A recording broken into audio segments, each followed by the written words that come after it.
Ayan, ganyan po yung mga isisend nila sa inyo kung saan dinudukot yung mata, yung utak, parang bulalo, parang hayop na pinakatay. Doon po sa mga hindi pa nakapanood ng video, wag nyo na hong panoorin. Ayan, good day mga idol. Ayan, nandito na naman tayo sa viral na bahay at alamin po natin kung ano nga po ba yung totoo about dito. Ipapaalala ko lang po ulit sa inyo kung mahina ang pangunawa nyo, lalo na yung loob nyo, ay wag nyo hong panoorin ang video na to. Dahil may mga pag-uusapan po tayo dito, mga sensitibong content. Okay? Umpisahan natin.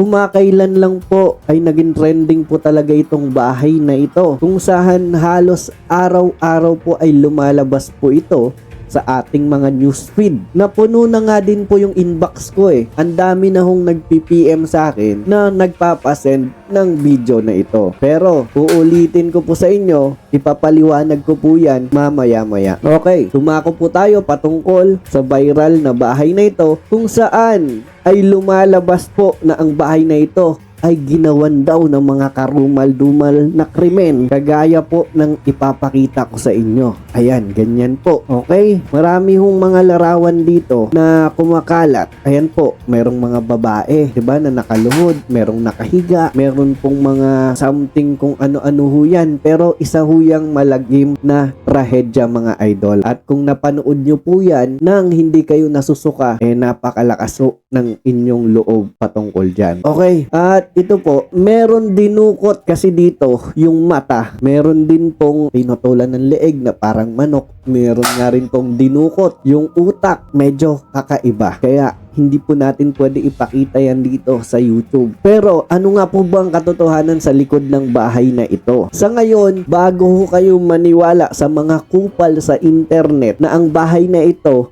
ay sa Pilipinas, ako na po ang nagsasabi sa inyo na hindi po ito sa Pilipinas, dahil ang bahay po na ito ay isang abandoned house sa Detroit, Michigan, USA. Ito po siya. Pag magsisearch po kayo, tignan nyo po, halos kapareho ho ng muka ng bahay na yan. Ito po yung mga abandoned house ng Michigan, USA. Ito po siya. Mag-search po kayo sa internet at ito po yan. Hindi po yan dito sa Pilipinas mga idol ha. Nililinaw ko po, sa Detroit, Michigan, United States po yung bahay na yan. Okay, papaliwanag din po natin dito kasi ginawa po nila itong parang pang-hook yung picture na ito para ma-curious yung mga utak natin, 'di ba? Ano nga ba yung meron sa bahay na yan, 'di ba? Syempre, magtatanong tayo kung ano nga ba ang meron sa bahay na yan. Ginawa na lang talaga nila yung pang-hook o pang-hype para ma-curious yung mga tao sa social media. Well, actually, pag nag-try din kayong mag-comment sa mga nagpapakalat ng viral na bahay na yan, ay ibang video po yung isisend nila sa inyo, mga violenteng video, kagaya nga ho nito ng mga pinapakita ko.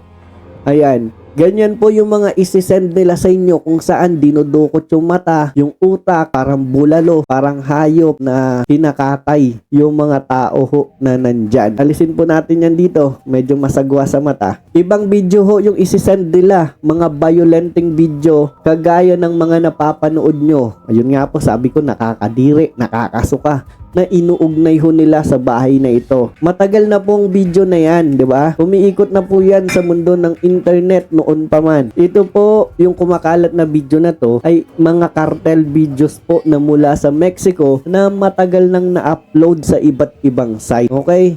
Ulitin ko po, mga cartel videos po yan na galing po sa ibang bansa. Ang sabi nga ho doon sa research ko, sa Mexico ho galing yung mga video na yan.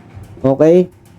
So, ang siste kasi ay nagamit at ginasgas na nila yung larawang ito para makagawa ng isang viral na video na siya namang hahatak sa mga manunood dahil curious nga sila eh. Natural na mag-gain ito ng maraming views, maraming engagement, di ba? At marami ang nagpapasend at nagtatanong.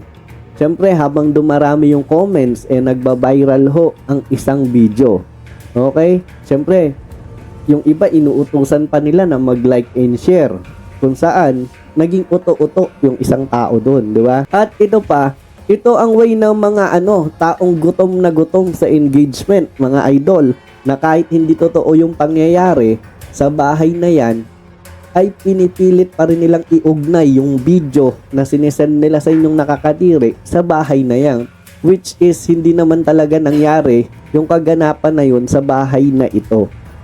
At isa pa, kung gusto nyo lang din mga idol ng trending videos na totoo, kagaya 'di ba nakaraan nung viral video nila gold medalist. Ayun, talaga may kumalat na video at totoong siya yon. Kung hindi nyo pa nga napanood yon, ang dami yung kumakalat na nagsisend doon. May nagsend nga po sa akin di ba?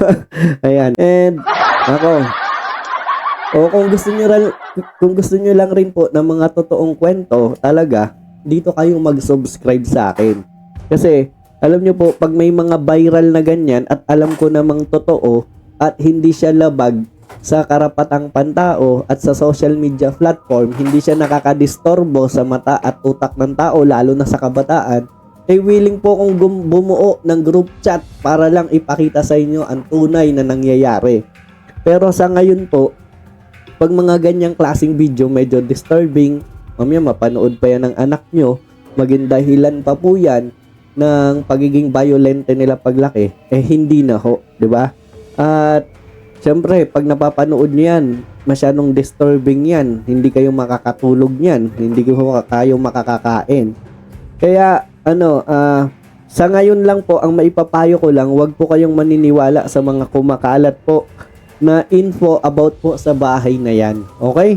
Tapos na po yan. Galing po yan, Detroit, Michigan, USA. At yung mga bidyong kumakalat ay wala pong kaugnayan sa bahay na ito. Di ba? Lalo na po, dun po sa mga hindi pa nakapanood ng video, wag nyo na hong panoorin. Wag nyo na hong magtangkang mag-comment na magpasend ng video na yan dahil hindi ho kayo makakatulog pag nakita nyo yung mga video na ito. Kakaiba ho talaga, hindi ho makatao ang gawain nila dyan. Okay?